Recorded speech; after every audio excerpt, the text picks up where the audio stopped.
everyone. Welcome to episode 9 of the Utopia District podcast. It's me, Indy Advent, coming at you.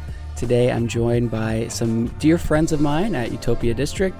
We've got Charavale, DJ Nonn, G-Ban, G-Banis92, mallbert, and Maxemus. How's everybody doing today?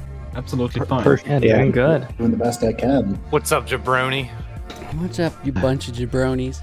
Glad to have everyone here. Stoked to be talking to y'all. What we got going on? How's life, everyone? Anyone got some new and exciting things going on? I think I can't complain.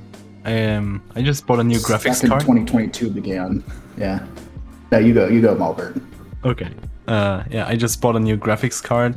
Nice. Not a brand new one, because then I would be poor now. Yo, graphics cards are expensive these days. I still spend a lot of money, more than I spent for the rest of my whole PC back in the day when I bought all the stuff.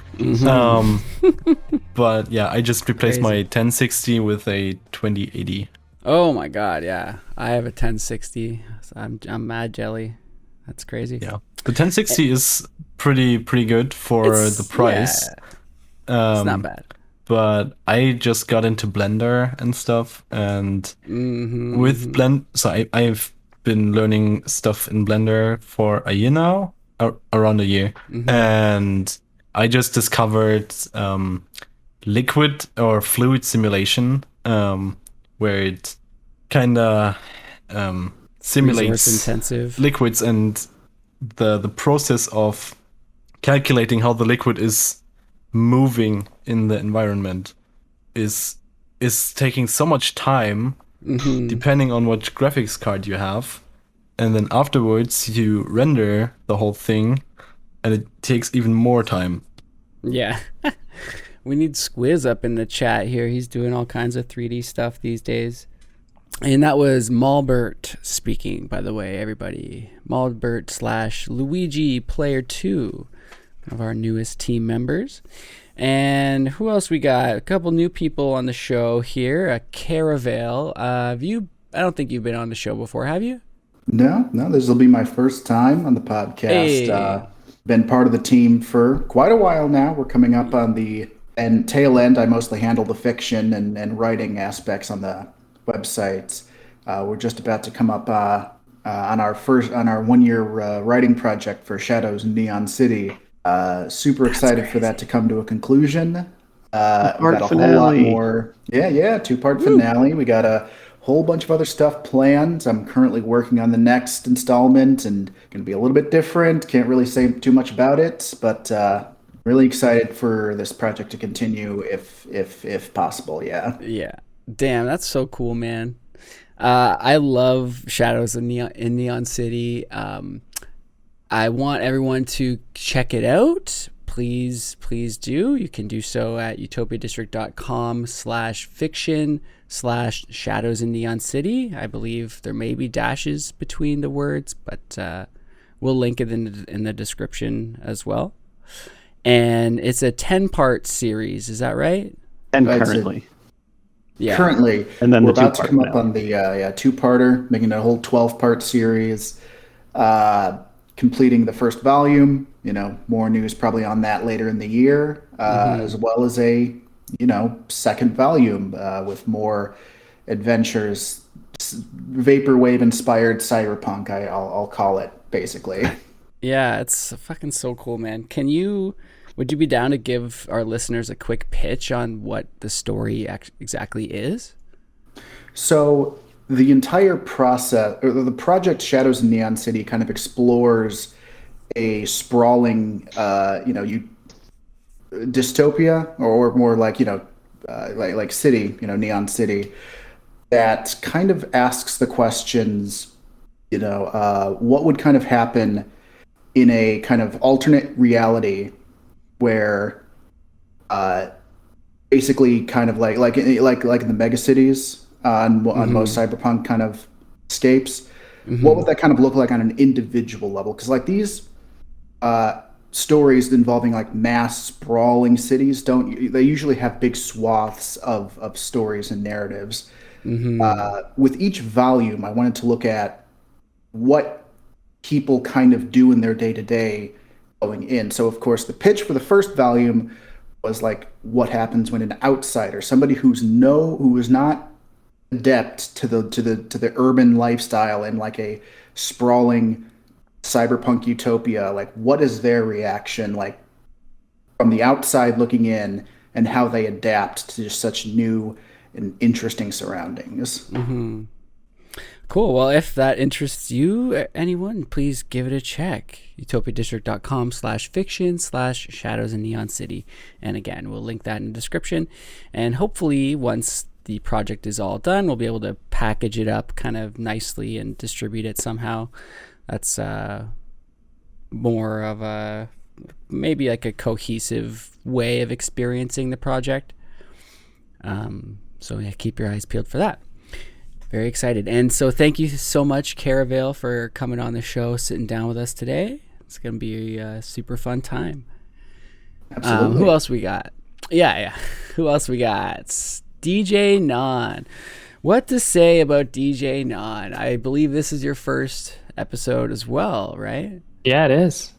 Crazy, man. Crazy. So we go way back. Yeah. Last time I was on the Private Suite podcast ages ago. Yeah. Yeah, for sure. I'm just thinking about like my earliest memory of you coming in and pitching luxury aesthetics online and like look at where you are with it now. It's like the best Vaporwave show, weekly show. If you haven't heard of it, please check it out every Wednesday at 8 p.m. Is that right? 8 Eastern, yeah. Eastern, yes. So 9 Central. Maybe that's 10 Eastern. Yeah, it's 9 Central. That's where I live. Okay, I got you. Yeah, that's like, it's the coolest shit, and it's something the community really needs as a grassroots community that's hanging on for dear life, you can kind of say, you know, like, especially when it comes to getting people that don't already know these artists and these sounds into it. Your project is paramount. So thank you, bro. If anyone doesn't know, yeah, it's a YouTube show where DJ Nonn is a music curation, highly curated and very just well put together. Yeah, it's coming from a college radio pedigree. So I essentially am running a radio show on YouTube where it even has like, you know, the air breaks and stuff between songs where I come on and talk like I'm the DJ and tell you about the music you're hearing. And it's all about painting like a broad stroke across the community and getting all the smaller artists in there up next to the bigger artists, making kind of mixes that have stories at the same time and hopefully really immersing people in the music. Absolutely. Yeah. Like, especially when it comes to the names that you give each stream and the picture you create for it, because you do a different one each time. They're all so unique, and it's so interesting to see how you kind of bring out the universe of each artist through your titles and pictures. Yeah, that's exactly my goal. Let alone the show itself, which is chef's kiss. So please check it out, Luxury Aesthetics Online on YouTube. And we will link that in the description as well, the show notes. And where do people follow you? Or you have a Twitter for just the show, right? Yeah, there's a DJ on Twitter where I pretty much just post updates on luxury aesthetics. And then, of course, subscribing on YouTube is the best way to get notifications about the videos. It's every 2 weeks I do the live streams, and then in between I'll do specials where I do like a collab with someone and maybe like premiere an album or release a special mix of theirs or do an interview. So that's the kind of content you get. Hell yeah. So much content. And a great repository of content too, like a year's worth, probably over 50 videos now, right? Yeah, I've been doing luxury aesthetics for 3 years, I think now. So I've got 53 videos on the YouTube channel, and then I have all my college radio stuff archived, and that's another like 40 episodes. So I'm probably coming up on 100 like luxury aesthetics total. Hell yeah. Incredible, man. Awesome. And great to have you on the team. You are instrumental, and you have been from the beginning of Utopia District. People probably don't see it too often unless they're looking very closely, but at the bottom of many of our articles on the website, you'll see DJ Nonn's name listed at the bottom under editing credit, copy editing. And every one of our articles needs copy editing, so it ends up being a lot of work for the guys. And we got to thank you so much, because we need you, and your work is invaluable. Thank you. No problem. And yeah, so just core community, core Utopia District member from the beginning, and it's great to finally have you on the show. I appreciate the introduction. Hell yeah. Next up, we go in an alphabetical order so I don't screw this up here. We got Gbanis92. What up? Hello. That's the me. Utopia District homie coming out. Been here from the beginning. Some of you listeners may already know him, know his voice. He's been on the show a few times. But our writing lead, instrumental in every single piece of writing we have on the site that we've ever done. Gban is directing that whole project. Among many other things, like, being basically my right-hand man throughout the year, or it's a little over a year now since we've been together at Utopia District, but like Late Night Lights website, latenightlofi.com. Check it out. Late Night Lights 2 coming up soon. Woo! Keep your eyes and ears peeled for that. That's going to be huge. But, all the writing that is involved with that, and some of our physical merch we have coming up. The list goes on, a big decision maker at the team. Very important individual. So thank you, sir, for coming on the show. Thanks for having me. How's everything? What you got going on? Things are going pretty good. We have a huge backlog of awesome written content that's going to get onto the website eventually, which is pretty sweet that there's too much writing almost. I wasn't expecting that, especially within a year. And then, of course, we're actively working on a Best Albums of the Year article. Yes, we're going to talk about that. Should presumably be out before this, I would think. So everyone listening should have already read it. If you didn't, we'll include the link. Yeah. What's your problem, man? You ain't follow us on Twitter or something? Double check. And make sure. A lot of fun writing stuff. I'm not really good at talking about myself, so none of us are. No one has to do it like often, right? I was just watching a video on this, how like people will just, like, even your closest friends, your family, your parents will often just like let you go through life being like super weird. I don't know if we're getting too off topic, but like we all have our quirks and the things we do that are in our own disinterest, you could say. And, we kind of just carry them through our life. And, for me, I found when I was in high school, I was very by the book and strict and with my schedule. And I always woke up super early, and like, I hated it every time, but I just knew that there was no other choice because I was just so disciplined.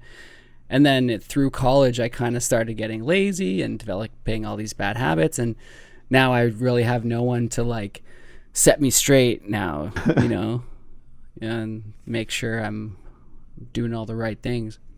Are you advocating for spanking? No. That's what I heard. Like setting up a fucking bank account. Yeah, it's true. Now, hello. Hold on. Let's get back on subject. Spanking. Pro or against? Right. Let's have a whole podcast on it. Yeah, don't spank your kids, folks.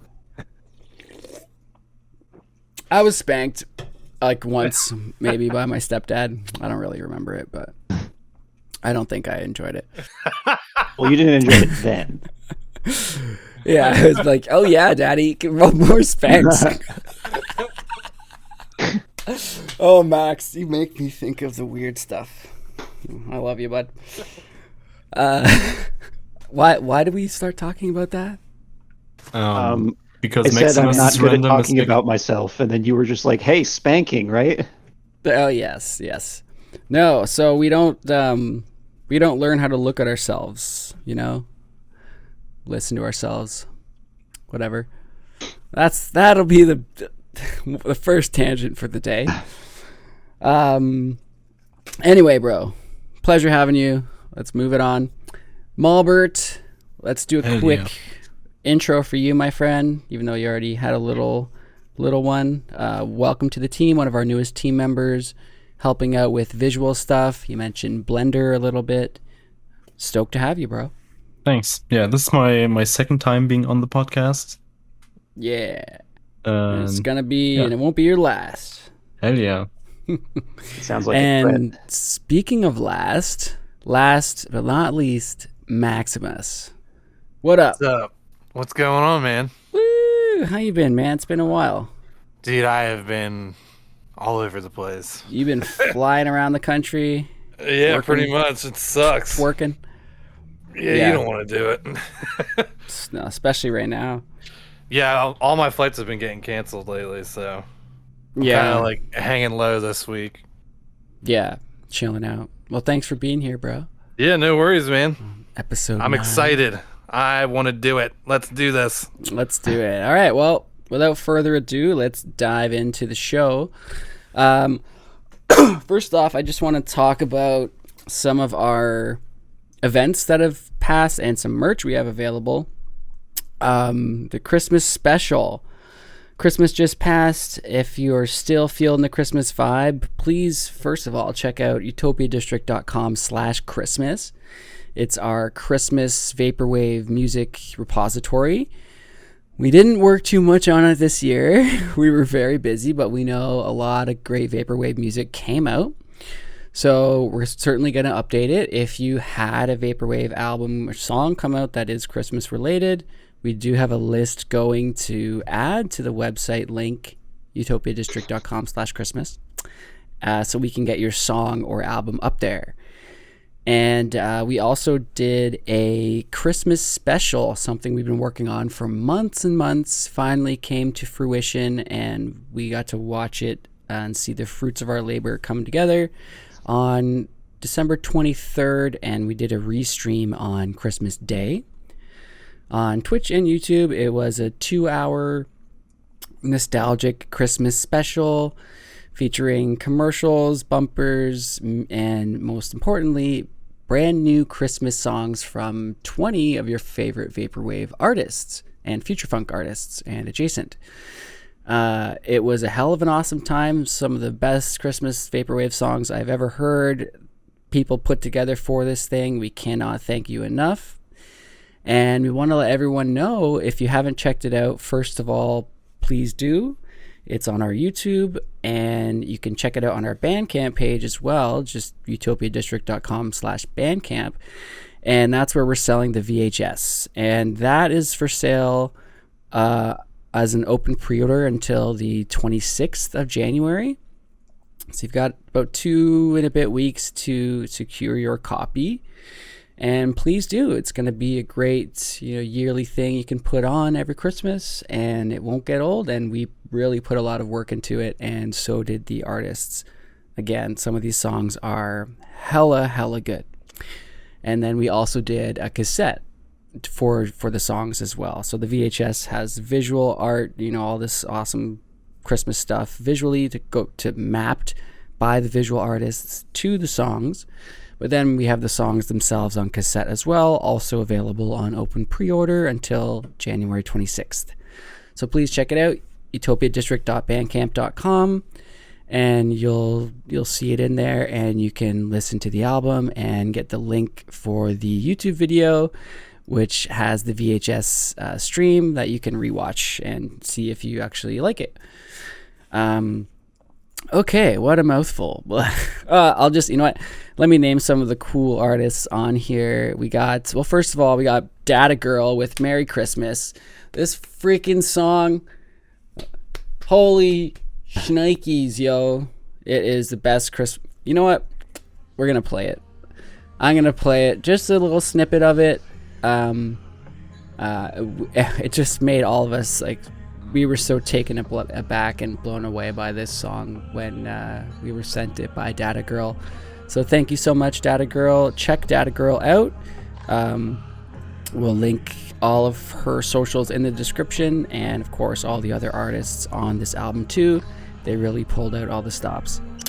So I'm just gonna play the song, and then we'll talk about the album real quick.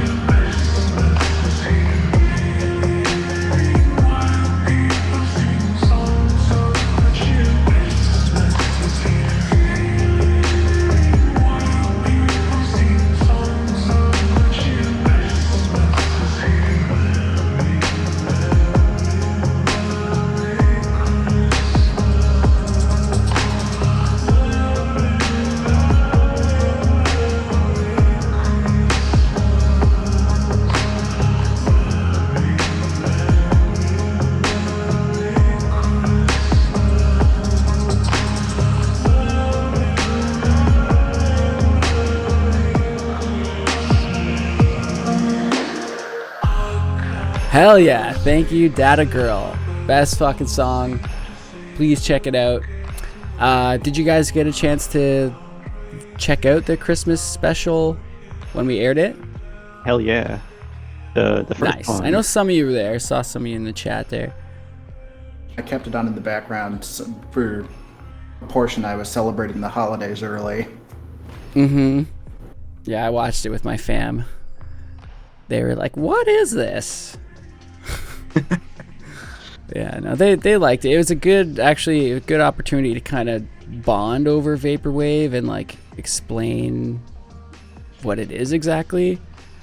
And I made a couple of the visual edits as well, so that was mostly what they only wanted to stick around for, like my part of it, you know, even though I made the thing. Yeah. Anyway, great freaking album, amazing Christmas Vapor album. Check it out. Open until January 26th. Okay, moving on. We've got Utopia District's favorite fucking albums of 2021. Favorite Christmas. As G-Band mentioned earlier, so you may have seen already, we have an article out. It is the Vaporwave, Utopia District Vaporwave community's favorite songs of 2021. A bunch of people just picked their Favorite albums. Favorite albums, and talk a little bit about why it was their favorite. And it's a great selection, so check a couple albums out there that you haven't heard of, and maybe you'll be in for a little bit of a treat. And thank you again, everyone that participated in that. It was very, very cool to have a lot of the community members and people, you know, that aren't on that team, quote unquote, involved in that as well, and get some of their perspective and see some albums I hadn't heard of. Coolio. So any thoughts or comments on all of that, y'all, before we move it along? If you haven't, if you have, read it again. Of course. Absolutely. I only say that, you know, I probably put this in my own 2 cents for the article, but I just cannot stress enough that even though I chose 3D Blast, if Faith and Persona had come out earlier in the year, Mm-hmm. I've been listening to the that same. all the time, 24/7. Yeah. That's kind of always the weird thing with, like, you know, year reviews of something. Anything that comes out in December, kind of, it either gets screwed or it becomes the only thing people can remember. Yeah.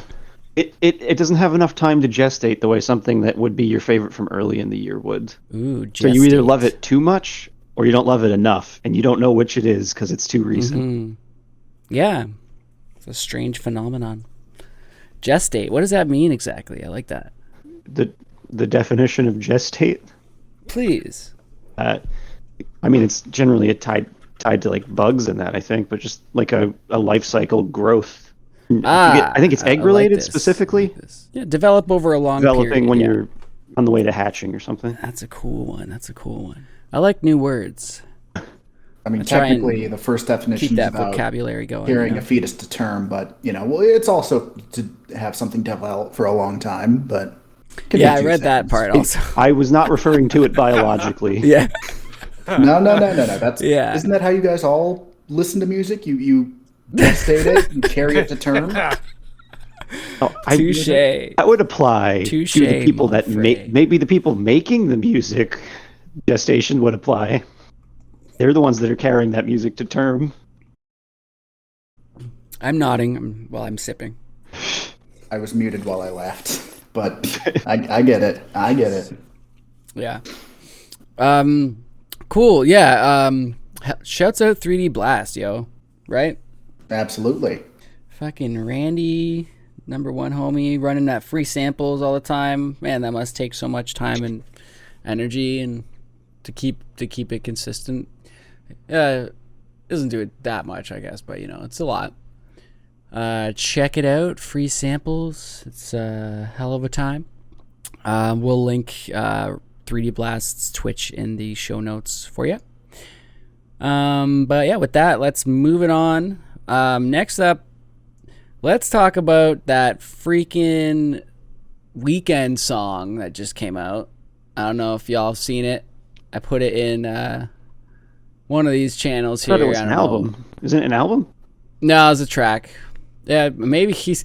Oh, God, if he's doing a whole album... I thought he dropped a whole album already. He probably just dropped an album, but like today, he just put out a song called Out of Time. That's... Oh, my God. It's seriously... I guess he bought the rights to Midnight Pretenders. Classic city pop song by Tamaho,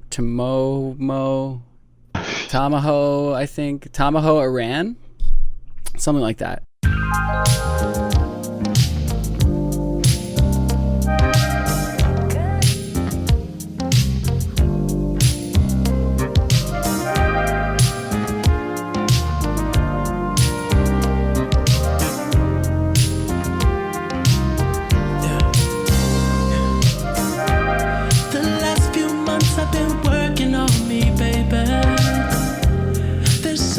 Trauma in my life. I've been so cold to the ones who love me, baby. I look back now and I realize. Remember when I held you?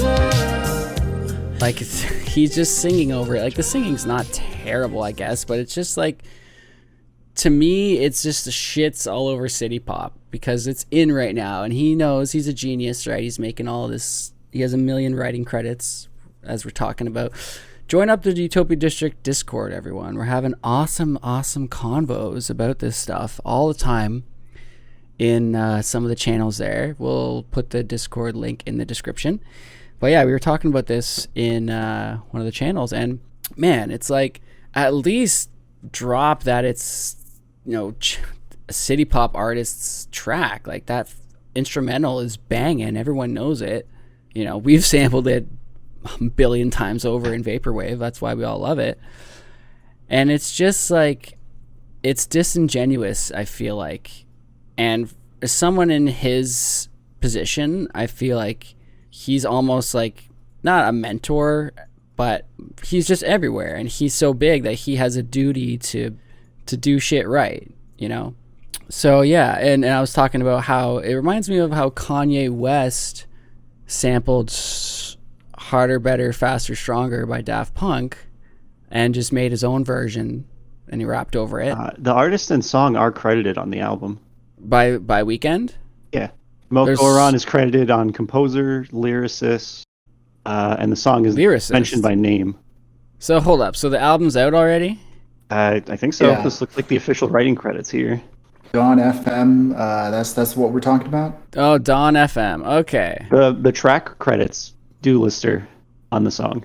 Well, there Well, we no go. one's gonna know that. That's cool. He wrote it, but still, I don't know. That's the only way that. I mean, most songs that get sampled aren't going to be credited beyond that, especially for mainstream music. I think because this sample is so famous, like it predates, of course, The Weeknd. Like City Pop has had its resurgence because, in small part to Vaporwave, but also just because of a general zeitgeist shift that it's kind of, people are going to know, or if you're in the know, now you know. It's not going to be like an unknown thing, Yeah, I don't know.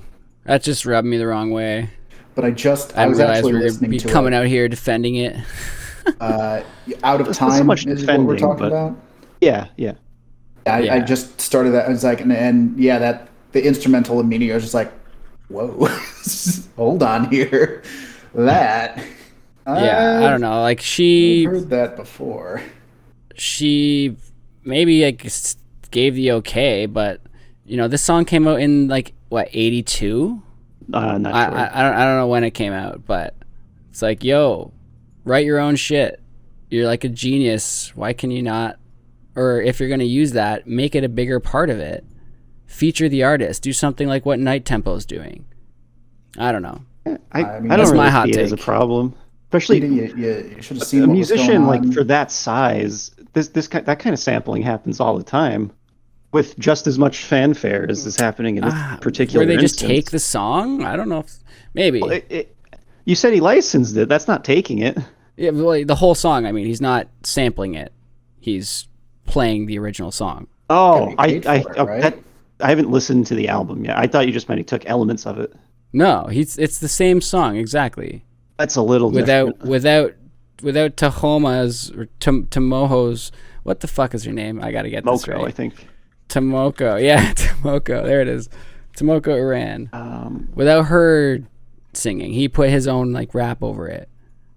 And Right, that's it. but didn't you He's not also say that sampling he also paid her for it? He did license it, so yeah. So Yeah, as long as her that's agents all. were probably like, all right, that's cool, but Yeah. that doesn't incorporate the importance of history and all that. It's just like He might not. I don't know. If he just heard it and was like, "That's a cool song," I don't know. He doesn't necessarily have to care about the history of it either, though. No. He owes it to her, I think. Even though he paid, paying an agent isn't the same as giving an homage or paying respects in a way. Is she even alive? Sure, but I don't know that liking something necessarily mandates that you have to revere it just because it's important. Here's a no, good you have to example. pay respects to it though. That's why it's credited, though. I mean, How about the Golden Girls theme? That was written by Andrew Gold. It wasn't really. Yeah, his version of the female song version. is bad, though. It's different. I legitimately don't like his version of it. Oh yeah, it's weird. The video is hilarious. I think It's ridiculous. Also to he's like Indy's, a skinny-faced Wolverine. It's funny, I was but just- I don't know. I know what you mean. yeah, right. Kanye. Well, let's going back to the Kanye thing. Daft Punk knew about it and they were stoked on it, and they collabed with Kanye after. So maybe we'll see a collab. I doubt it. That's my rant for the day, folks. All right. I think it's totally fine. A lot of artists cover other You're fine. musicians' songs, and a lot of people will That's not a cover, know. bro. No, I'm saying a lot of people do covers, and people listening to those artists have no idea that they were already songs before. That's true. But More it's or less it's like in that. the name of the song, of the title. It's gonna say cover in brackets. Not always. Yeah, not always. It's Touche. But you gotta. City Pop is just too special to fuck around with. I don't know. That's a slippery huge slope if we get part to everything of- being too hallowed to touch, unless you do 100 of something. I don't know if I like Yeah. that. I'm just looking for a perfect world, I guess. I would say, and I guess to Indy's previous point, Tomoko is alive. She is 63 years old, but Hey, also it would be one thing if the weekend was doing this entire like if there was like a theme album of like city pop homages and whatnot, similar yeah, to all that. But it seems like, and I'm just kind of hopping around this Dawn FM. It seems to be just kind of a general like out of yeah. So time. It's like, just an why did he take outlier, it? kind of. Why did he even use it? Just He, like he for definitely this, I he's wrote all the definitely other aware songs, of but this Vaporwave. one we just got real lazy with that one, and we didn't have time, so we just took it. Or is the sample too good to not take? Maybe the And latter there. why that sample? Like, is he a city pop fan? I would be shocked so many if he questions. wasn't. Well, doesn't one? I'm pretty sure One O Tricks Point Never is one of the producers on the album. Could have come from there too. On the Weekend album? Oh yeah, I think the I heard entire that. album. I'm pretty sure. Yeah, I think I heard that. And One O Tricks Maybe Point Never did the music for Uncut Gems, which The Weeknd is in too. So there's a pre-established relationship there. So his roots That's to true. Vaporwave do exist. That's true. I was going to say maybe the weekend is just a huge kind of like vaporwave community stand with like blinding lights, taking like synthwave, now Yeah. city pop. Maybe he'll do a future Yeah, funk he's just song. it's a cash. He's just taking like I've seen some music videos recently too where it's like very vaporwave looking, and like it's just like Everyone's okay, jumped we on that know VHS is a cash grab, like that nostalgia lo-fi, shot on film kind of look or shot on shitty camcorder or whatever, and it's kind of getting Video in old. isolation feels more like a trend, yeah. Fad. It's like becoming what synthwave turned into or outrun, like. Yeah. And it's not good. It's not good. It is what it is. I have a running theory with just kind of the cycles of nostalgia that happen because like I was kind of reminded this, from like older family members and whatnot who have nostalgia for. This is going to take some setup. So if you're nostalgic for the '80s, you're actually nostalgic for like romanticized version of the '80s because if For you sure. actually lived in the '80s, it was more like the '50s because of like aesthetic wise and like because it kind of had its own kind of actual where it was in the world like chronologically like the '80s did not look like what people romanticized the '80s to be at all. Yeah, it's just we see it through advertisements and publications and glorified films. Right. But then my bigger point here is that if you right now are nostalgic for the '80s, you're actually nostalgic for the '90s because kids in the '90s grew up with stuff in the '80s because like the '90s had its own aesthetic closer to the early 2000s and late '90s. We still had just a lot of '80s stuff left over that '90s kids had to play with and whatnot. So that's kind of where it's almost like a delayed nostalgic like gap.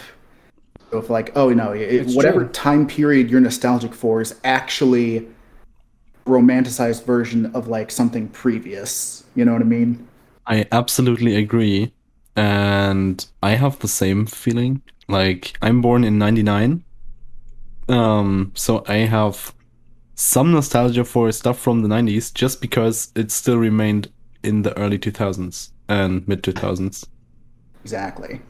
So like an example I like to think of is like when I was growing up, and I'm 92. I'm born in 1992. I'm not actually 92.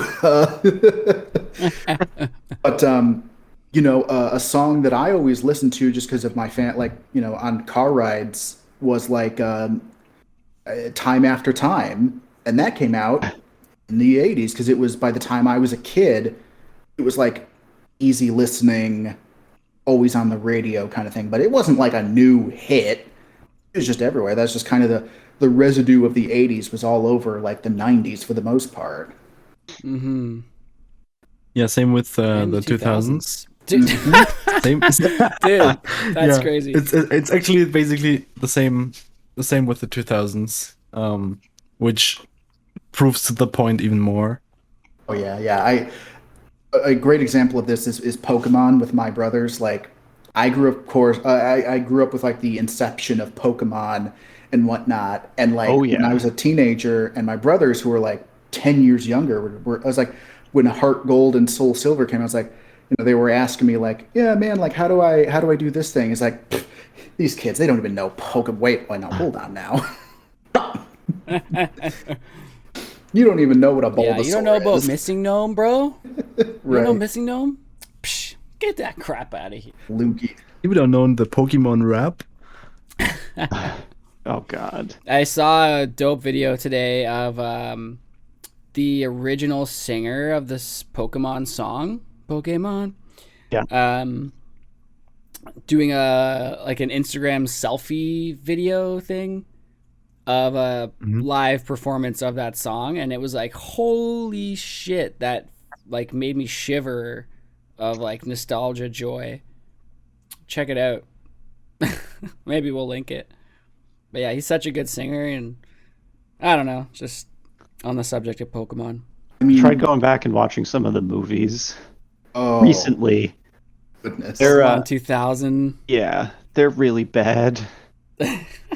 It's But Yeah. we didn't know any Pokemon better. We were 2000 like, has a song in it that is legitimately beautiful, and I don't think I knew, like, I recognized the melody and remembered it, but I was like, I never realized how pretty that is.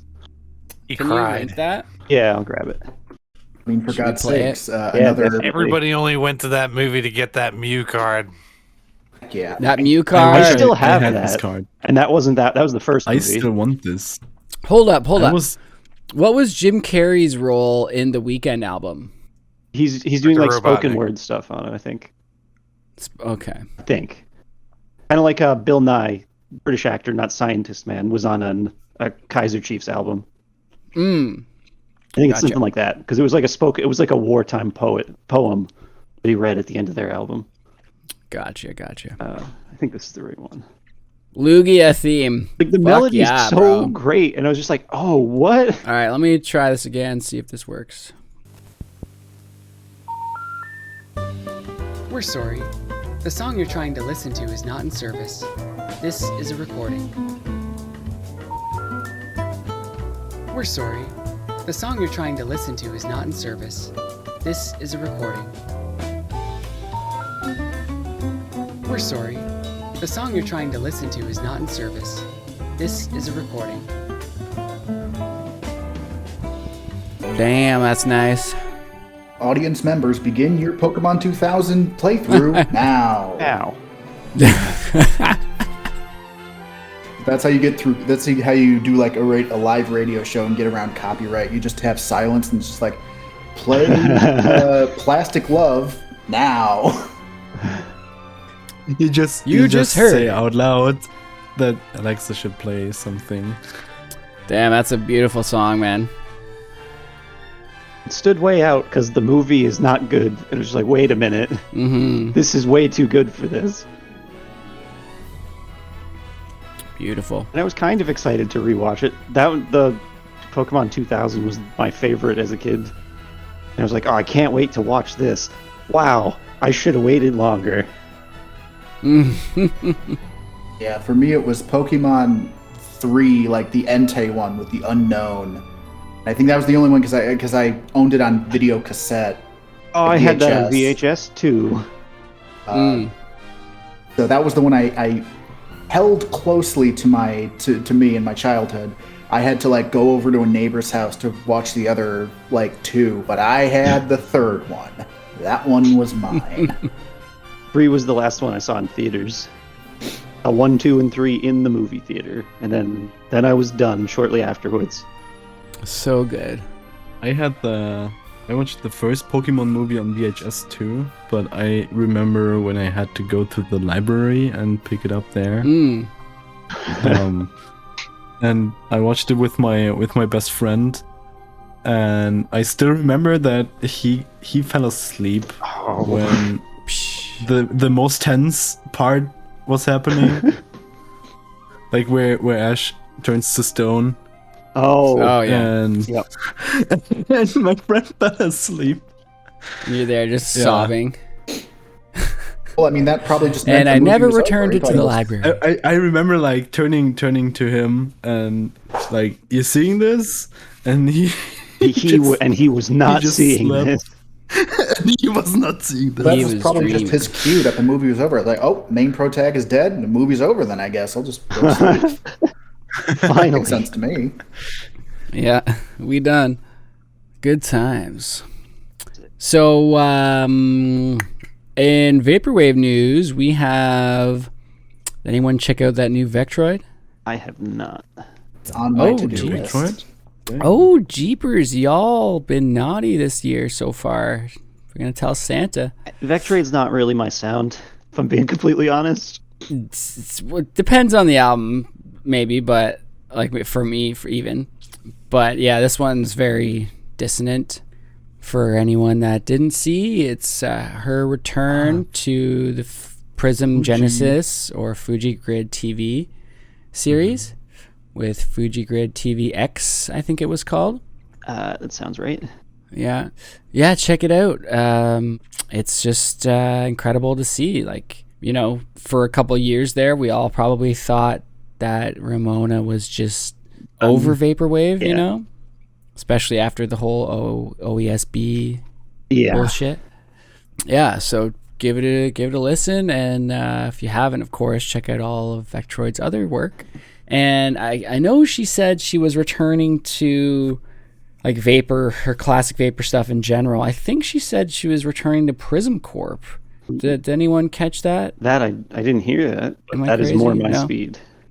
Yeah, for sure. It took me a few tries to get into like Sick and Panic from like her Macintosh Plus return. So. it's been Oh on my yeah, I to-do couldn't. list I still for that can't. one. I don't think. Yeah. That came out in 2019. It's been December 2019, so it's been over 2 years now since that came out. And she said she had like the album pretty much ready then. So I'm really curious what's going on the Macintosh Plus side of things now. Now, was When that are we gonna get So that? it was Mac Plus then, not Prism. Yeah, that was for the Mac Plus. I don't know if she's doing Prism Corp as well. I wouldn't be surprised if she flitted over to something else for a while instead. I was Sick and Yeah, Panic. for Just a lot of weight in releasing a Mac Plus album. Oh, fucking right, bro. Like, holy shit. Right. Speaking of that, actually, it brings me to another topic I had just for the merch market section of the show. And that is where we talk about physicals. And there's an album that came out in 2010, I think, by Mega Ran. You guys know Mega Ran? By He's Yeah. like you do? Yeah, sweet. Yeah, he's kind of like a video game like rapper, and he made a viral album in 2010 called Black Materia, based off of Final Fantasy VII lore and story, and it's a brilliant piece of music. The live stream is what we live and what we learn through. The live stream, when you pass away and you return to the live stream. My cycle nearing completion each and every evening. I can hear it breathing. The live stream is what we live and what we learn through. The live stream, when you pass away and you return to the live stream. My cycle nearing completion each and every evening. I can hear it breathing. The live stream. This is the live stream and this is my life's dream. I administer Visine now. My vision is widescreen, but my liver was crime scenes. Shimmer was my team since I was like 19, but I'm just trying to find peace. So I'm in the night sheen, just like I've been dry clean pressed. Watching the time leave, it's like a divine beast, just massive. The energy they consume, the power that they pursue, the planet that they pollute is just reckless. My nightmares are on repeat. I see the lives they put in jeopardy just to feast. And it's dangerous to go alone, but I prefer. In a cold world, sometimes you gotta rock a fur. Make a decision that'll likely be unpopular. I lost a friend, I made a promise I would ride for her. Sadness was the price to see it end. All the comrades and fam I never see again. And all the precious resources regarded like a fortress. Our planet used to be so gorgeous. I dream of victory, fanfare, and facing what I ultimately can't bear. As I put this damp air into my lungs, trying to survive in the slums till the chosen day comes. And the battle is won for the live stream. Live stream.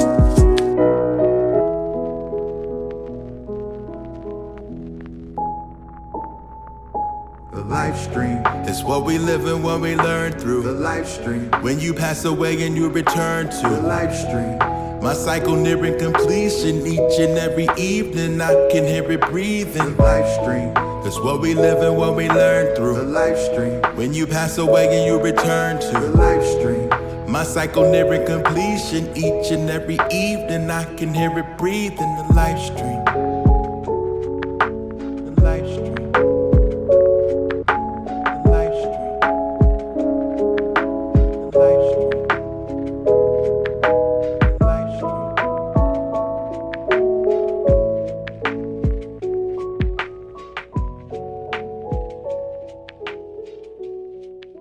Basically, the new album came out, and it's been 10 years later, 10-year anniversary. On the album, the last song, he kind of talks about the struggle of living in your own shadow like that and putting out an album that you couldn't do justice re-releasing. It was just the time and a place kind of thing. And I just, for any Final Fantasy VII fans out there, I wanted to just bring it up because the vinyl's almost sold out. If you want to pick up a copy, I actually had to get mine on Amazon because I couldn't find it on any Canadian or like even American website. It's like getting pretty low. Did you get it first party on Amazon? Or out on their Bandcamps, sold out on their Bandcamps, for example, and other sites like Light in the Attic and whatever. What'd you say? How'd you get it on Amazon? Through a seller or first party? Like through Amazon? First party. Yeah, Amazon just has it in stock. Oh. Yeah, there was only 6 left though. Like I bought it like a week ago. Yeah, check it out. Black Materia, the remake by Mega Ran and Game Chops. And speaking of Final Fantasy VII vinyl, there's actually another one that just came out. It's kind of funny, by Game Chops. He's the guy that does like Pokemon and Chill or Mario and Chill. If you guys saw those albums, so this one's Chocobo and Chill, and it's pretty freaking dope.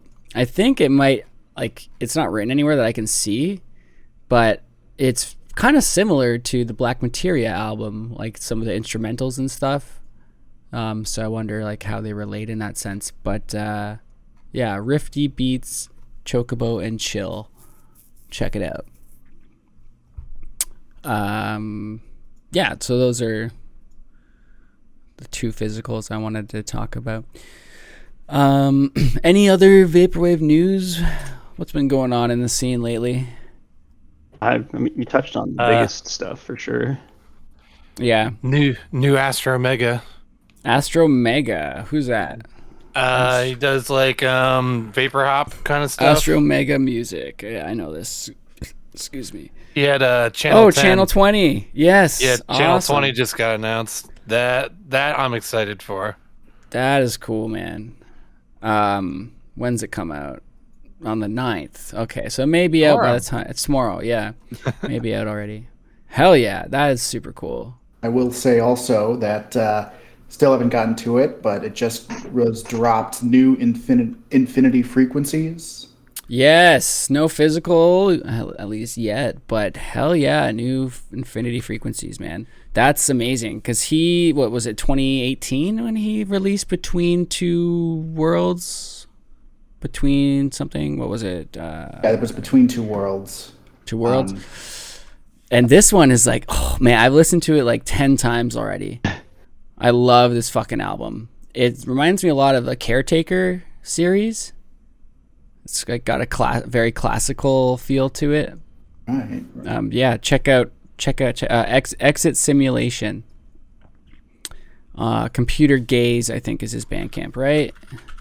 Computer Gaze. I believe so. I found it just on the Channel Surfing YouTube channel also. Yeah, computer-gaze.bandcamp.com. Oh yeah, of course, YouTube as well.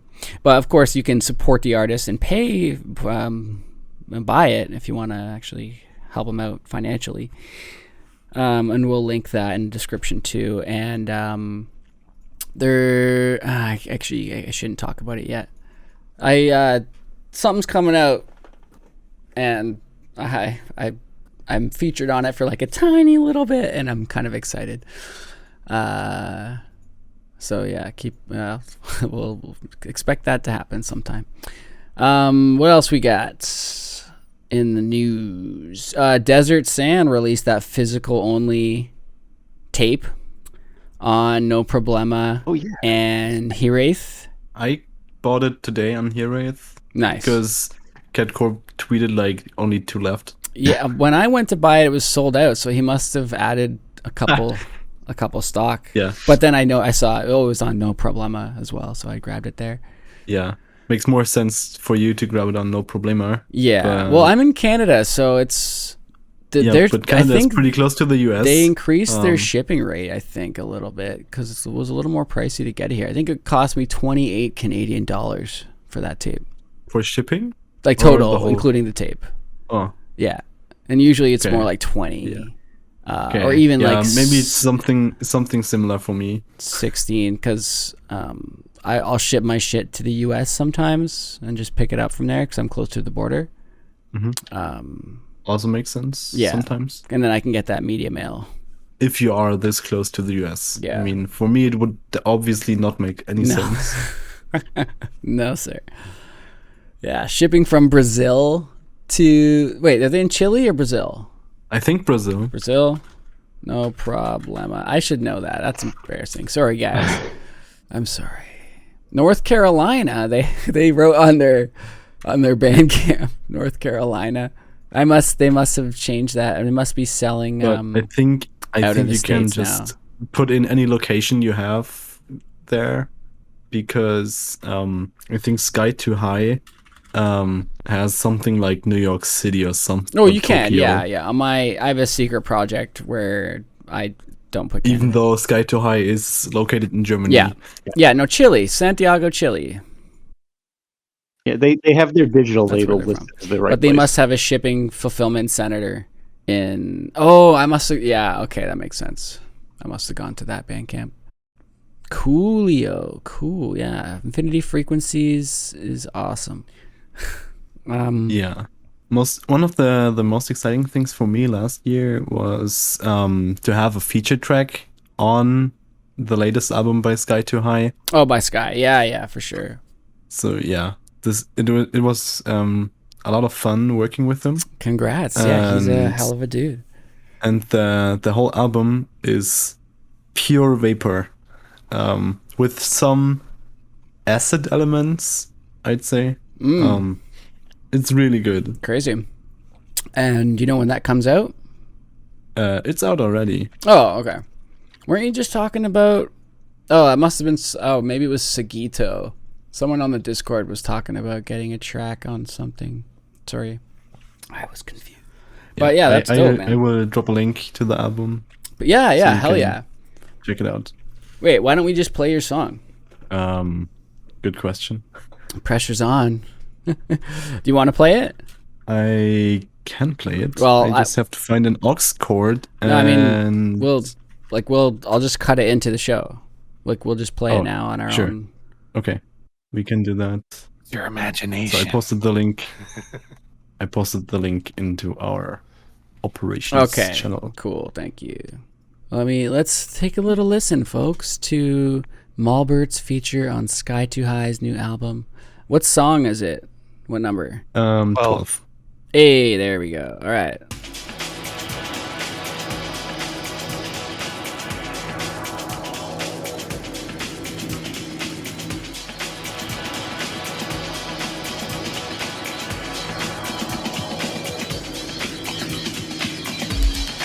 Ooh, that's got like a drum bass jungle feel to it. Yeah, I'm digging it. Very Half-Life 2. That makes sense to anyone. Hell yeah. I only played Half-Life 1. That's a mistake.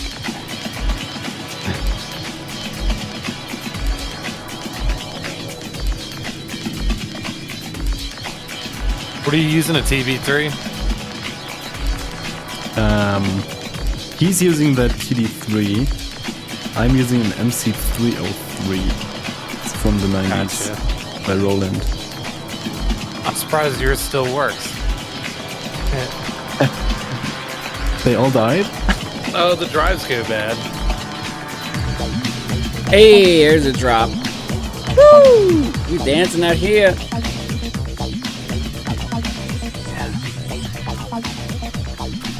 Dope, man. Well, we'll fade it out as we continue to talk. Yeah, check out the whole album, folks. sky2high.bandcamp.com, and we'll link it up in the description. Cool. So we got some events coming up, some Vaporwave events. Latin All-Stars is happening again. Woo! If you all remember, Latin All-Stars was, I think it was on Halloween. It was massive. Yeah, it was like 48-hour non-stop show. There was so just many over people a on year that. ago. It was awesome. Okay. So, yeah, I'm just on their Twitter right now. Something is happening again. Latin All-Stars. Reglas de Envío del Set. People are gonna fucking slay me. My Spanish is no good. Es no bueno.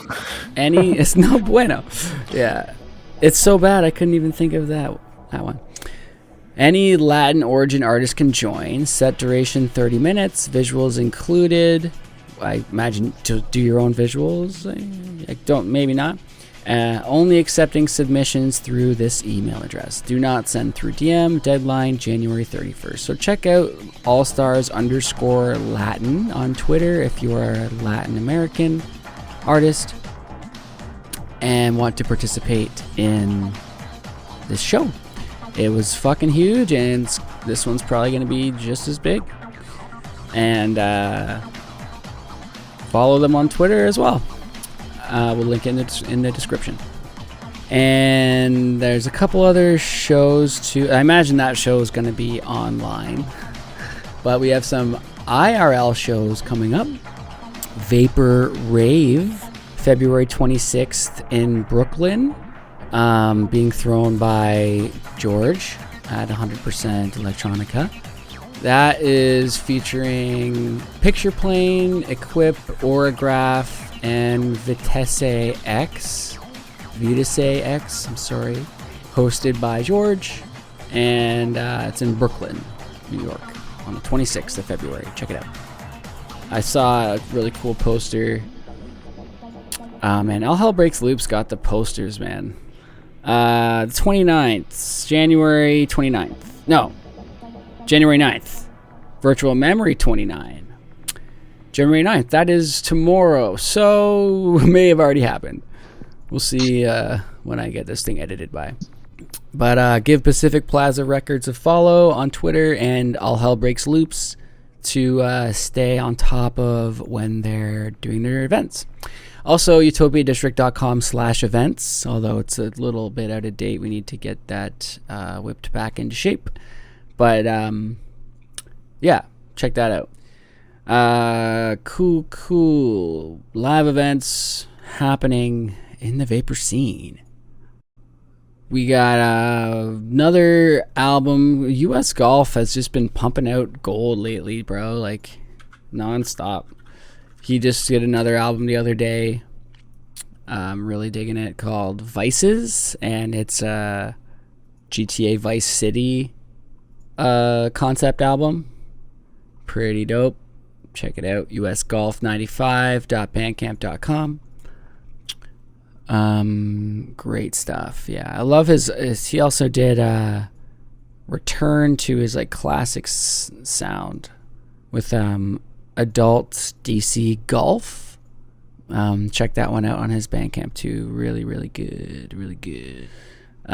Cool. So anyone got any discussion topics or anything they wanted to chit chat about while we're all here?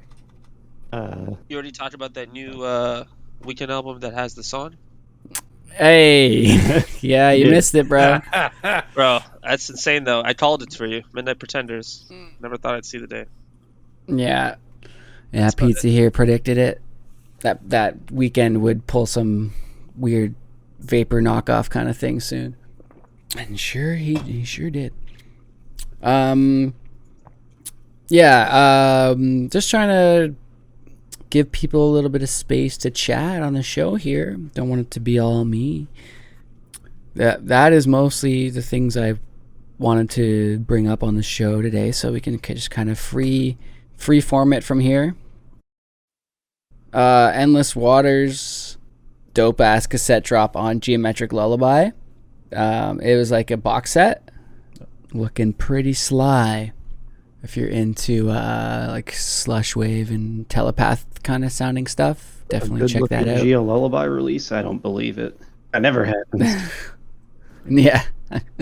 This is the third of those box sets. How many are they doing again? Are they doing 4? That's the third one. The Glaciology hasn't shipped yet, I don't think. Yeah, I remember him saying that there was like a certain number of these ready to go, and there was like 4 or maybe 5. Maybe it was just 3, but there might be one more of those coming. Mm-hmm.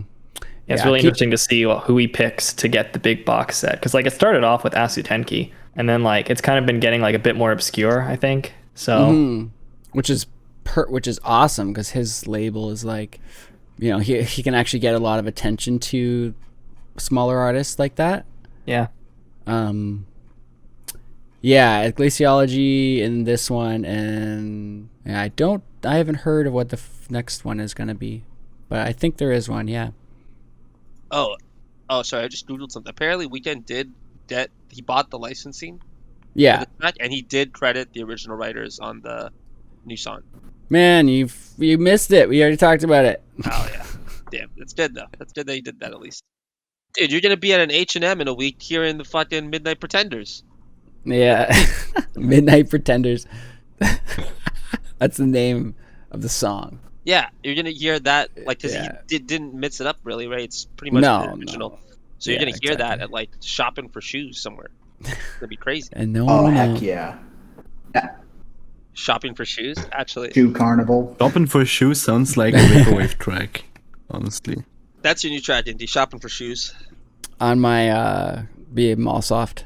Midnight at the Kohl's shoe department, shopping for shoes. Looking for some K-Swiss. Midnight at Lowe's. Another Lowe's album? We can't do another Lowe's album. Home Depot. Do we have a Home Depot album? Hoping them chucks. Is that been done? Maybe. Did they do a Home Depot one after they did that Lowe's one? How about some Midwestern representation? Let's do Menards. Where my Midwestern peeps have no Menards. Yeah, I don't know what that is. I've never heard of it either. Another you got like, Reno? What's the one we have? Hardware store kind of thing. There is a really good Zellers one.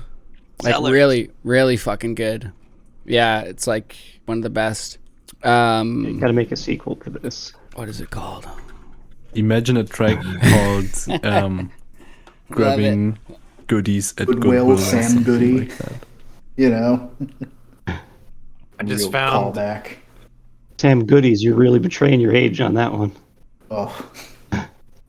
I just found Home Depot God by Lil Bleach.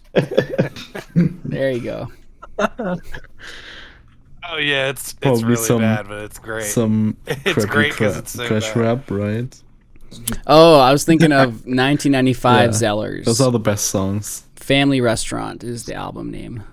Do a whole album of like Zellers. discontinued. Probably has like a Classic. half a dozen of those where it's like dead sellers, where it's like, oh, it's a track about Walden Books or Borders. Did you guys have Zellers in the States?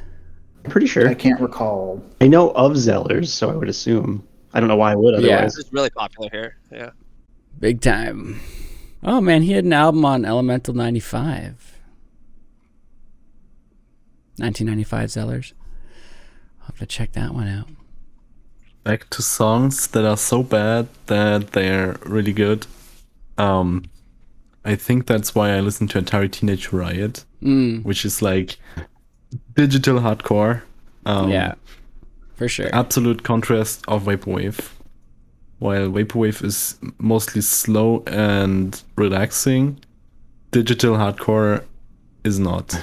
Right. It's fast and loud. It's good for I've time and actually place, seen them you know? live. Like that PC music kind of style. Yep. Yeah, I think the funniest part about digital hardcore is when you show it to people and they are. I showed it once to my dad and he was like, "The fuck you listening to?" My dad showed me Yun Lean, and I was blown away. Is it anything like? Yeah, I can imagine. Is it anything like noise music, like Mayor's Bow and whatnot? It gets kind of close, so noise music, but as techno thing. Nice. Yep. Yeah, it's enjoyable though. I had a friend of mine who was like a burgeoning DJ and had tried to get me into all kind. And by back in the day, I meant like mid-aughts. Like we're talking, peak. Like you're driving me to like happy hardcore, grindcore, all these cores, terror core. All those cores are nasty though. It was just such a like spectrum. Like to me, like I used to. Here's a funny story, just quickly. Sorry to interrupt. Sure, go ahead. I used to have a lot of bands, right? Mm-hmm. And one of the bands, the album I was writing with that band is still an album I'm writing to this day, actually, and it'll come out someday. It's a metal album, but I called it Multicore. Oh, I don't think I even know this one. It's Eli Valis. Oh, okay. Yeah, or like probably a different name now, but yeah, it was like pretty funny. Was it gonna be like multiple, like all the genre, different cores? Exactly. It's like every core blended together.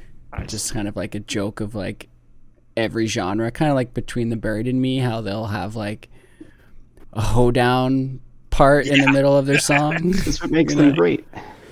Yeah, exactly. Yeah, we played BT Bam at a fucking country place before. Like, at the bar, yeah. In Sable Beach, Ontario. That was great. They had it on the jukebox there. It was like Spotify or something connected to it. It was like one of those digital jukeboxes that has songs updated, so they don't know. They're used to listen to like Nickelback and shit. Look at this graph. No. Just as my eyes just go like, just I'm not looking at the go in graph. opposite directions. I just refuse to acknowledge this graph. Yeah. Yeah. The teacher's like, look at this graph while you're sleeping. I'm not looking at the graph. Where did this even begin? Like the whole hating Nickelback thing? Because even when I was growing up, it was like, I only ever thought of it as just okay. Like, and I don't. I saw a video. You know Channel 5? Yeah. Andrew Callahan or whatever. Like that guy. Yeah, one of his videos, I think it was the Daytona Beach, this new Daytona one. He asks a guy, why does everyone hate Kyle Busch? And he says, same reason everyone hates Nickelback. Oh, yeah. Because the internet says so. God, that Talladega was wild. That dang internet. Taking away our freedoms. I mean, if we were to like goddamn American rights, if we were to dogmatically hate any one band like Nickelback, like, man, that's like saying you hate white bread or like the color white, just like, man, I get it, but also like, man, just. I mean, like, the least popular thing right now is like white man, right? So Van Fleet, I guess cis white man. It's because he took Avril Lavigne. He took her. He gave her that lime. He took her and locked her in his basement. She's back though, man. She's bringing that pop punk sound back. Have you seen the Britney Spears videos? Good, actually. She looks kind of unhinged. If you see her. Oh wait, because she got released by her dad or yeah, the conservatorship, and now she made one. Wait, can you swear on this? Yeah. She made one video on Instagram where she's like trying to show her. She has tattoos right above her vagina, like these two little stars, and she's showing them, and she's like, "Fuck pussy bitch, fuck pussy bitch, fuck pussy bitch." And so she's like, "No, Brittany." So I guess now she can take me back to Santa Can't You Hear Me Christmas time song. Dude, no, she was like, I guess now she's like free, right? So she's like fully like losing it on that. She's going Nicki hard, bro. Right. In her eyes, she looks like she's what's the girl? Billie Eilish style shit. Well, she's still young. Billie Eilish is really young. Still, yeah. If I can we also drop hot takes on this podcast? Let's drop a hot take here. Oh, of course. Oh yeah, So always. everyone is like all up in like celebration for this Free Britney stuff, and it's all well and good. You know, we talked about a lot of important issues. Give it like less than 5 years, those same people will be the same type of people that drove Britney insane like the first time. Like these stands, Basically. just as unhinged as she is. We will come back. Time is a flat circle when it comes to Britney's fears. A hinge needs oil. No, you're right. You're definitely right. Yeah, At some point, the hinge will crazy. get squeaky. Yeah, you probably have a point. Especially if she espouses like anything slightly conservative, then they'll just drop her like. Now she's the enemy. Mm-hmm. That's It's true. gonna switch up on it. If it switch it up on you so fast, they wouldn't even know they switch it up on you so Maybe fast. she gets even to a point like Grimes, where she sends satanic signals. Grimes. Oh my god. Elon. Are you telling me you didn't pick up on the Yeah, and satanic she- imagery of "hit me, baby, one more time"? It's full of satanic imagery. Oof. Did you see? There's a viral vid going around right now of making fun of Elon's attempt to fix traffic Oh really? What is it? with his underground tunnels thing.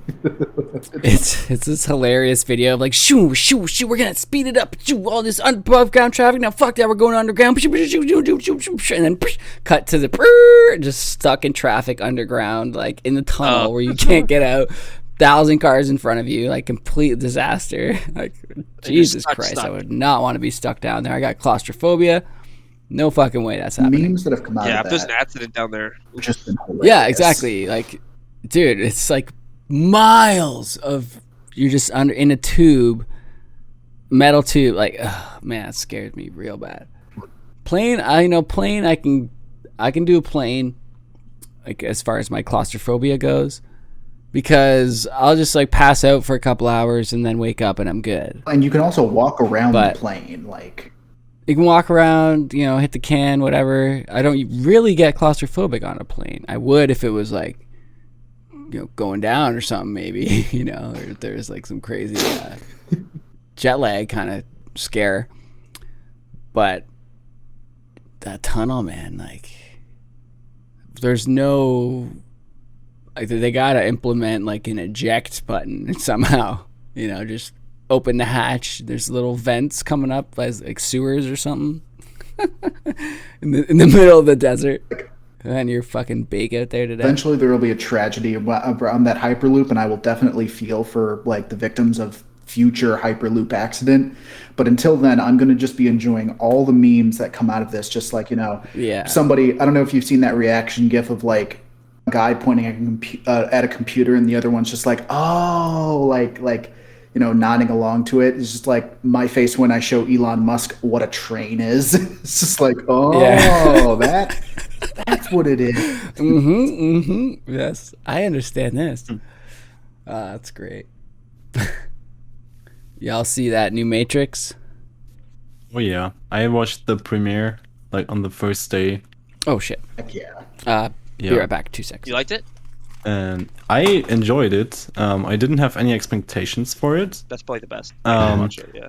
I watched the whole trilogy on the weekend before, so like 3 days before I was watching The Matrix 4. Only complaint I have is that in the beginning of The Matrix 4 it gets kind of confusing, where The Matrix 4 attaches to part 3. Yes. I see. That's kind of confusing in the beginning. And they changed my boy Morpheus. Where's Lawrence Fishburne? Huh? Couldn't get him on. Died in the another- MMO, so Yeah, they man. can't bring him back. Yeah, that's what I've heard. I've Which is so weird. Just because they what? It's so weird. He died in the Matrix Yeah. Online? That's the reason they gave for it not being Lawrence Fishburne again. That version of him That's- died in the game. That's ridiculous. So the MMO game is canon? Yeah. never. Yeah. And let me play it. I want to play The Matrix Online because I wasn't old enough back then, and I'm not even sure if it really was popular in Germany. But what I've heard is that they took down The Matrix Online in 2009 or so. That sounds right. somewhere around there. But they should revive it, or at least be let the Matrix Awakens be a remake of the original Matrix Online game, and make it available for PC too. Or If the movie did really well, they might have thought. I don't think the movie's done particularly well. So better yet, release Neo's binary from the Matrix 4 in real life. Game he was working on in the first part, make that a real game. Remaster Matrix: The Path of Neo. That's what everyone needs. Is that the MMO? No, The Path of Neo is the one that's made fun of for being one of the worst games ever made. Oh, that's Xbox 360 one, right? Yeah. Or no, that's original Xbox. Original Xbox. I remember the case. Yeah. The cover. Yeah. We were just talking about the MMO though. one. Apparently, the MMO is canon. That's why Morpheus. Yeah, I think it is. Yeah. That's available for the original Xbox. Path of Neo. It was a PC game. PS2 MMO. and Xbox for Path of Neo, I think. Yeah. Dang. I gotta get this one for my Xbox, so my Xbox has some purpose in its life. yes, Dude, I think Donkey has a video on it. I've seen that one. That's a good video. Yeah. Good video, man. Donkey holding the fort down, man. He doesn't. Man, like, it's funny how you can, like, if someone's friend material if they've seen Donkey, like if they watch Donkey videos, right? Like, we have these unspoken things where it's like, yeah, you get it. This guy's with it because he knows Donkey, because he like played Pokemon when he grew up or something, you know? Like, I try to talk to my younger sister. She's like 22. Her boyfriend's 23. He plays all kinds of games, Fortnite and like whatever else. You know, he usually knows about things, but like, you know, he doesn't get it. Like, he didn't really play Pokemon growing up, right? So, not that means He did not. Not that means has anything to do with watching Donkey, but you get it, right? Because you know people have gone through these experiences and they know these stories, right? And that's why we're all so tight in the vaporwave scene too, you know. Yeah, the fact that someone else enjoys the same music niche genre as you do. Good old internet. Yeah. Ooh, pardon me. There is like some projects thing that's going on for years for the Matrix Online, so you can emulate a Matrix Online server locally. That's cool. But yeah, you cannot experience all the missions and things as that, but you can create a character model and run around through the map. Yeah. Which is something, I guess, but still not the whole game. Yeah, you know, interact with it. There's maybe some cool physics stuff they did you can check out, I'm sure. Speaking of games, what are good games that are coming out soon? And like, was 2021 a good year for gaming? Like, I find I can track my life timeline based on what games I play, because I know, like, okay, if I played this, that means that came out that year. That means this was the year of when I try and go through my memory. You know. That makes sense. We didn't play it, but Ghost of Tsushima is supposed to be really good. Yeah, it came out this year. That's the samurai one. Max is familiar with that game. Oh yeah, you want to see me in it, bro? Bring it on. A friend of mine got his PlayStation just for this game, and he said it was very worth good. It. So sick. It's apparently a really good game. Yeah, it's only on PS5. No, the PS5. No, PS4. Ported it. PS4. Ported PS4 this year. also. It came out Because I was like, no one's gonna fucking play that game. But not PC yet. No. Not PC. All right, cool. Probably the best. Well, I got a PS4. One of the best games. 60 frames. 60 frames only works on PS5. Yeah, that's the problem. I don't have a PS4 Pro either. You could play Sekiro. So like PC. God of War like doesn't run that great kind of thing. Yeah, I hear that one's good too. Yeah. That's like the exact same like style of game almost as well, right? Like it's like Dark Souls-ish too. Yeah, like that third person kind of. Yeah, those are cool. Slow on the uptake. Well, you were asking if next year is going to be good. Their next game's coming out this year. Who? Sorry, it's two people talking. Sorry. I was just gonna put my 2 cents in. Like the only game I really played that came out, like I think last year or 2021, was Psychonauts 2, and I thoroughly enjoyed that one. Ah, awesome, man. That's so great to hear. Yeah, I never played it, but that's speaking of like living in your shadow, like Tim Schafer that's probably why it took so long to come out, right? Wasn't it in production for 12 years or something? Various stages, at least, I think. Psychonauts 2? Yeah, I don't. Didn't the first Psychonauts release for the PS2? I think it was a PC game first. Yeah, I remember playing on the original PC. Xbox as well. They would have brought it. But yeah, so I'm so busy with Utopia District and Tiger Blood. I'm obviously playing a lot less shit, but I just feel like I can't track what happened in 2020 as well as I normally do because I didn't play much. Yeah, I think 2021 was a bit of a down year for games. Yeah. Certainly for the top tier memorable stuff anyways. Most of my favorite games that came out this year are just ports of games that are already released previously. I think Deathloop's the only wholly original game I played this year that was great. I'm glad you said that because I was going to get that. Deathloop is excellent. I love Arcane. I think they're great. Yeah. I really liked Guilty Gear. Came out this year. Oh yeah, that's right. Which one is it now? Guilty Gear 85, I think. I think it's only their sixth one or seventh. Feels like there's so many of those. I don't know. It's not a series I paid much attention to, so I have no idea. Yeah. Yeah, me either till this year. It was a pretty good one though. I still think that Cyberpunk 2077 was kind of overhated.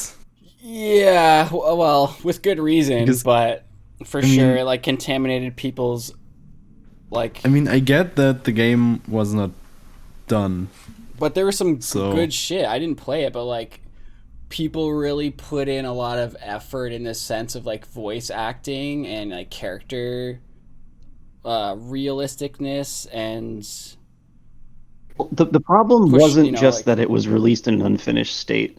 That's to be expected for AAA games at this point, which is pathetic for a whole other set of reasons. Which is a whole other conversation. Yeah. Cyberpunk was as maligned as it was because of the way CD Projekt talks about game development. Yeah, and setting up expectations. So it got extra pushback because they talked like they were above companies like Take-Two or EA or Ubisoft, and then they went and turned and did the exact same thing that all those companies do and get hatred for. But because of how far ahead of everyone The Witcher 3 pushed them, they were the golden child of game publishing. Then they went and did the exact thing that has major implications in the whole industry and borderline ruins the way the industry functions. Real bad. I remember so No Man's Sky.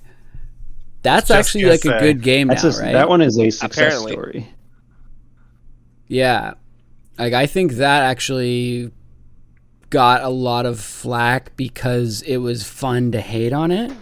And they also advertised it badly. They advertised it. Yeah, they said at launch that a whole bunch of shit was going to be in that game, and that nothing they said was in it. I remember some of those interviews, what's that guy? Crowbcat.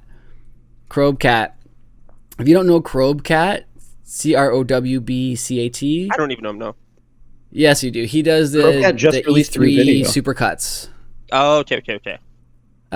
Where he just only plays the cringy footage. He cuts it together, just the cringe footage from events like that. Crowbcat just did one for Back 4 Blood 2 days ago.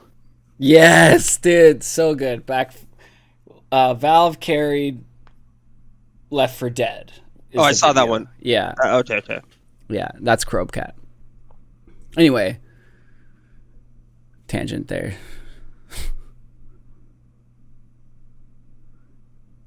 I just finished playing a game that's kind of loosely tied into Vaporwave. Ooh, which one? Oh, dude, you should review it. It's called Wolfstride. I think reviewing it would be kind of ambitious. It's like a 20-plus hour RPG. Okay. But it's kind of a marriage of Cowboy Bebop and Gurren Lagann. Oh my the Cowboy God. Bebop Two is the favorite part that really shows ties it ever. into Vaporwave. It's the main Dude. character or the protagonist you play It's all as is black like and white too. yeah, it's all black and white, but it's like also all hand drawn like anime style artwork, and it's also completely fully voice acted. Almost every line of dialogue in the game is voice acted by like there's like 8 or I think 10 different voice actors and actresses, and they're all pretty good. Like it's not cheap voice acting. It's like That's the first comment I saw. Outstanding voice acting. yeah. Nice. And you play as this ex-Yakuza, kind of edgy guy who always has a cigarette in his mouth, but he's like kind of the opposite of Spike because he like the first thing he does is just get the crap beat out of him by some other like gangsters. He's like he's kind of like an anti-Spike, but he has the aesthetic, and he's like, and you're with like your friends who all kind of have like you have a mysterious past that you're kind of uncovering as you play through the story, and your friend died and gifted you guys this mech, and you take the mech and you go do like battles with it basically in like an arena.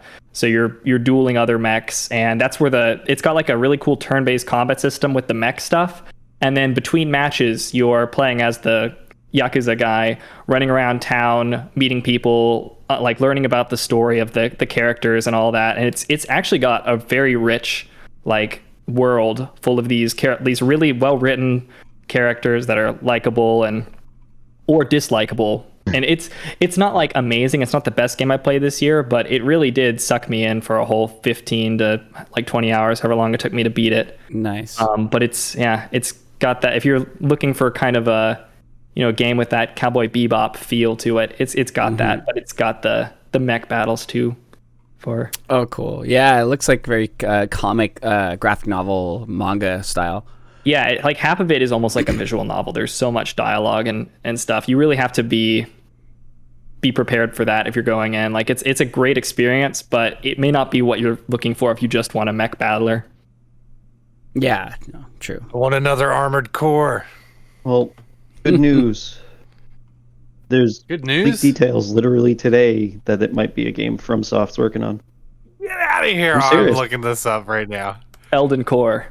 Armored Ring. The sequel to Elden Ring will be an Armored Core game. Armored Elders. It'll be Dark Souls open world mech piloting. I have every Armored Core there ever was. I love that series.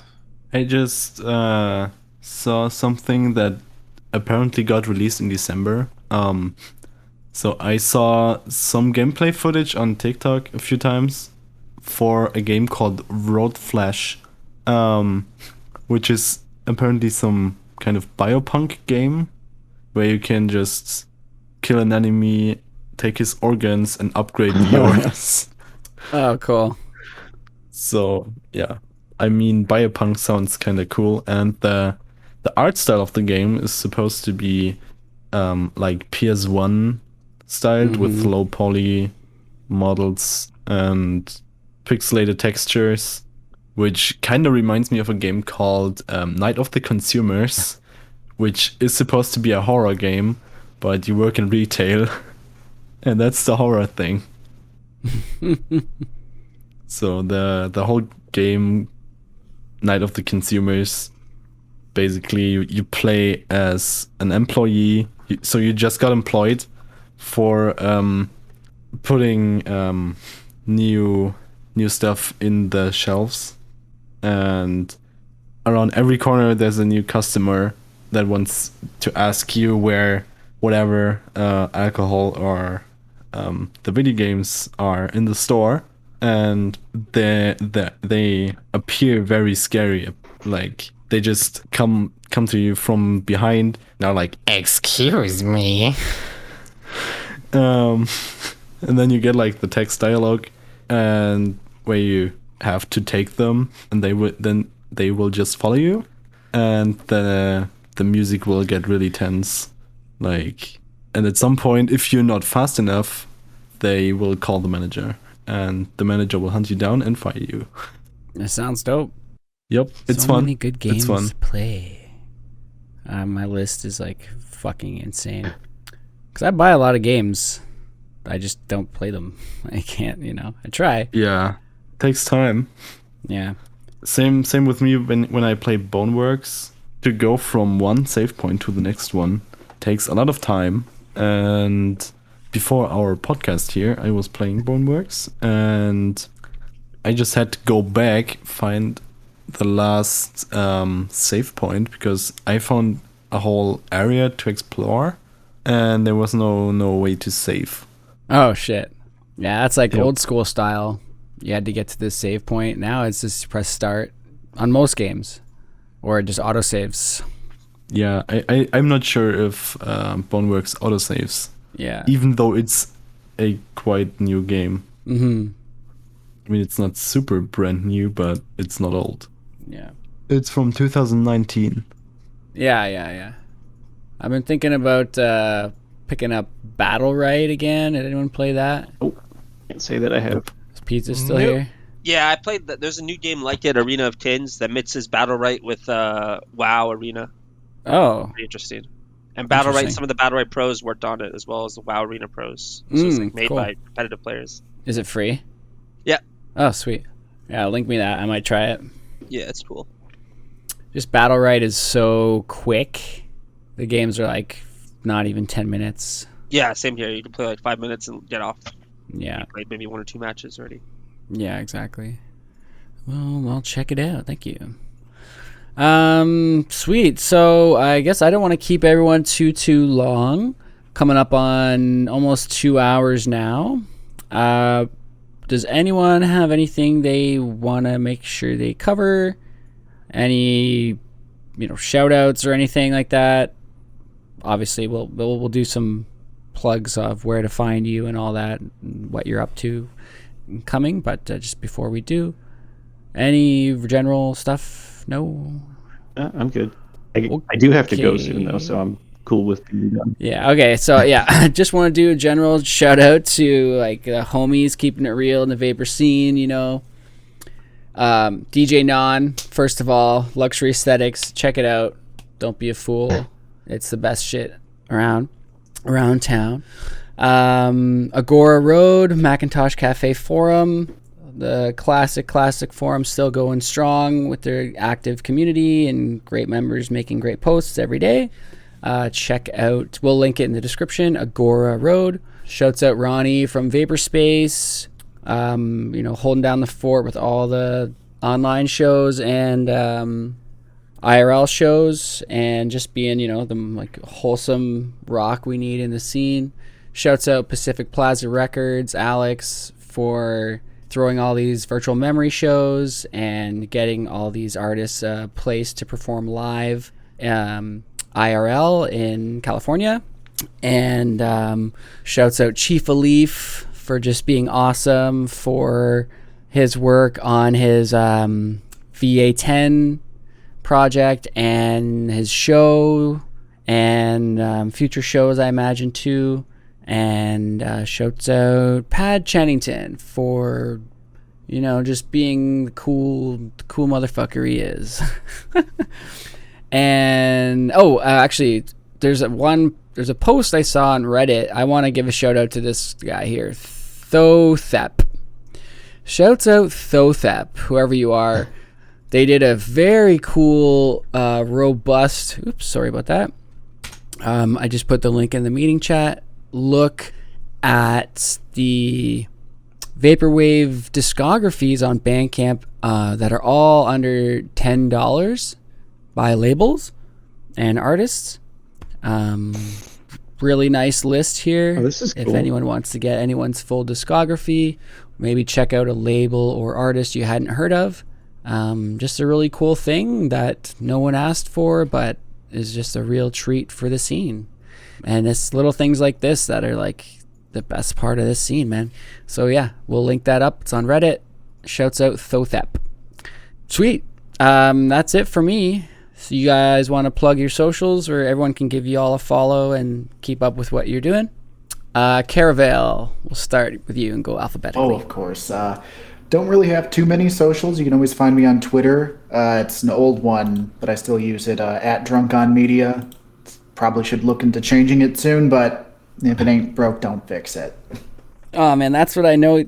That's like You come to learn people through their handles and stuff like that, right? Gotta keep it. Of course.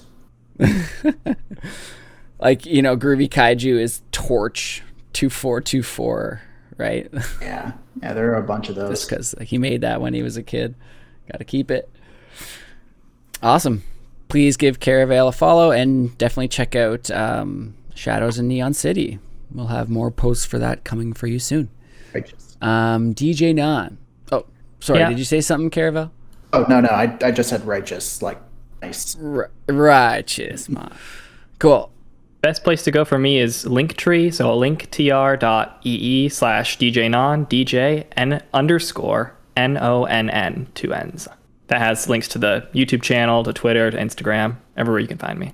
Linktree DJ_NONN. Yep. Gotcha. And that will lead everyone to Luxury Aesthetics as well. G-Ban. I use Twitter most, so I'm GBM_games on there. It's almost exclusively music, games, and hockey. So if you like any of those, it's all that. And then I'm just GBanis92 on everything else that I have. Twitter's the only exception. Awesome. GBM. Cool.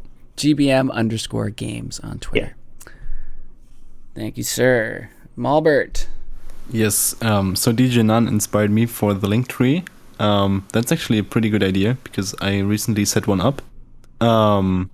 I just haven't included my Twitter link yet, but it's also Linktree, like linktree.ee/mallbert, where I have linked my OpenSea for some NFT drops I do, because I recently started doing that, I guess, trying to sell my art somehow. I have my Twitch link there, my Patreon, a link to the Cyberdeck Cafe, which is for cyberpunk content and stuff, and my Instagram. Massive Discord server, man. I checked that out. I'm like, holy shit, that is impressive. Yeah, you have I'm like 10,000 people in there. So many people talking. Yeah, we usually purge a lot of people on there because there are a lot of people joining without interacting much. Because you want to have active people. Not just many. I feel that. Shouts out to all the active people on Utopia District, man. Seriously. Making this fucking server so cool. I'd just be here talking to myself otherwise. Be me and G-Ban, just fucking boring as shit. Shouts out everyone. I'll miss people if I start, so thank you guys. You rock. And thank you, Mallbert. Thank you. Sorry to cut you off. Is that it? You good? That's it. All right. Max. Itchy Butt. Yeah, I run Itchy Butt Records. Itchy Butt Records on Instagram. And then also Maxemus is mxmus.bandcamp.com. I got some tapes and shirts. Nice. Also in Tea Time, our new album just came out on Bogus Collective. Yeah, man. So check that out on boguscollective.bandcamp.com. And we got new tapes coming in. They should be done, I don't know, by the end of the month probably. Nice. Everything's slowed down. Yeah, for sure. Let's play a song. Let's play a song from Tea Time to lead us off the show. All right. After Pizza SLT, of course. Yeah, Pizza SLT. I'm here with the pizza. Hot and ready. Hot ready. Yeah. Thanks, bro. And Pizza, helping out with social media, general directional kind of stuff, PA. Oh yeah, I did that Jesse Cassette's video. Shout out to Jesse Cassette's. That's an awesome song she did. Oh yeah, fuck yeah, Christmas special music video. Oh yeah, so YouTube, we're putting all the videos up on YouTube now. We got a copyright strike when we did the second stream on Christmas Day. It's like all we did was stream videos that are already on our channel. So like, what the fuck? I don't know. No one's safe. Pokimane just got banned. Really? What? Yeah, she was streaming Avatar for 10 hours. Wow. Yeah, someone of her size, that'll do it. But people gotta make a solution for this shit, man. People want to do it. Watching shit together virtually is the future. Yeah, you know? yeah. Instead of being That's like the new business model. Whoever figures that out, like That's Netflix or that's also they're already doing something- like watch together kind of stuff, but you know, it's not. That's also it's not something like big groups. sometimes people on the Cyberdeck Cafe do, but with like movies that are so hard to find and stuff that you will not get the copyright strike. Yeah. Or you're just small enough like us. Like we run Christmas movies for like, what was that, 2 weeks 2 straight? weeks, I think. Yeah. Wow. You know, like I think the Cyberdeck nonstop. Cafe could pull something similar. Yeah, exactly. Yeah. Blessing and a curse. All right, fam. Well, happy 2021 Vapor Miss. Happy New Year. Wishing everyone good luck and, you know, success with their New Year's resolutions and all of that. Thank you, everybody, for coming on the show. It was dope talking to y'all. We'll see you again in like a week or two. And Max, what song we gotta play? Check out Sheets. Number 11 on Tea Times Matcha on Bogus Collective. Tapes coming out sometime soon. Yeah? Yep. Sometime later this month. Yeah, awesome. Great. I linked it in the description if y'all want to listen, in the meeting chat rather. And that's it for me. We'll take care, guys. Later. See you later. Potato. Yeah.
Thank you for tuning in to this episode.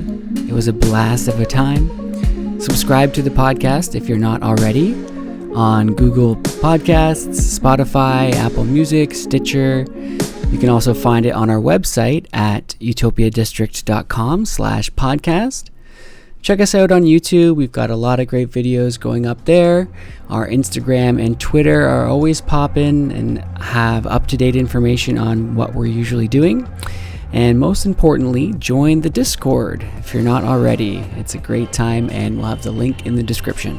And last but not least, subscribe to us on Bandcamp at utopiadistrict.bandcamp.com.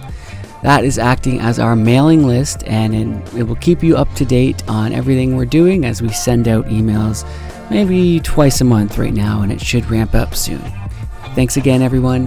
Happy 2022, and we'll see you next time.